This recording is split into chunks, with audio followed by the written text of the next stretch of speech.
Looking at this ostrich bead and then necklace, or not exactly a necklace, but this is what is worn at the waist, or sometimes like depending how long it is, people also use it to wear on their chest as well, like mostly traditional healers, and sometimes women as well if they just want to wear it, but then mostly they wear it around their waist. So looking at this, it's like, I think they've been used a lot. Looking at like the discoloration, how it is, almost. Because there is this striking kind of like the very bright whites and this kind of almost browny purple kind of mottling coming on the shells, which I'm assuming is that kind of degradation from age, possibly. Yeah. Just looking at the beads that you're wearing on your wrist and how bright they are in comparison. They become so smooth, and then it shows that the person who used this was having it around the waist or around the chest. So it can show that this was a very precious piece of jewelry for someone.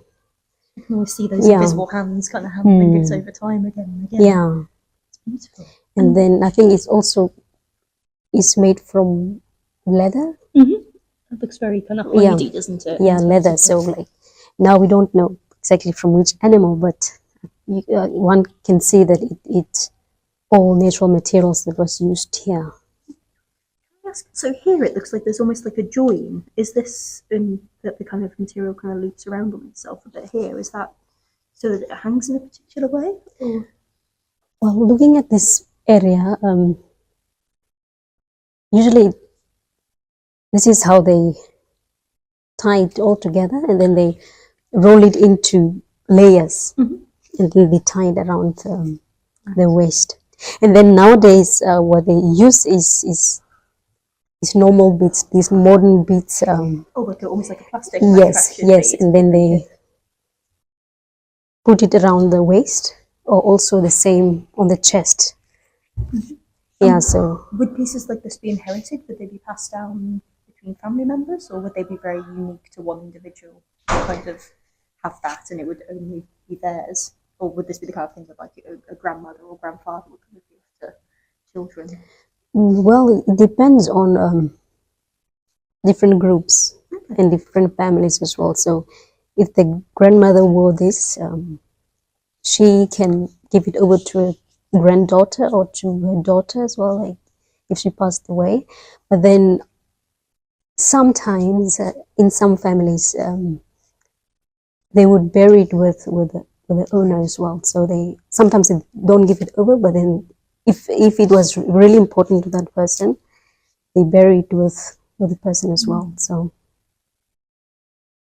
how, thinking again about how intensely personal that is, how does it feel to see this in a museum in the Pitt in Britain, with no real knowledge of who previously owned it? Because you can see on the label there's really no information at all about who might have owned it in the past. Yeah.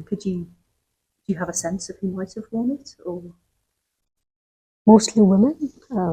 Like looking at the state, especially the ostrich shells, eggshells are in. You can see that it was worn like throughout the time, and so especially women, if they have this, it's forever on their waists, and like they take a shower with it. You're like, I'm not taking this off. Yeah. So and then also sometimes this when you're a teenager and then they put it on your waist, they're saying that it will make your waist a bit smaller and then your behind a bit bigger than. So it's kind of like Spanx. Yeah, like it's kind of and shapewear. Exactly, and it's also a form of beauty as well. Like if you wear these and you're a beautiful woman. I mean, they are And so, stunning. yeah. They're so beautiful. Her voice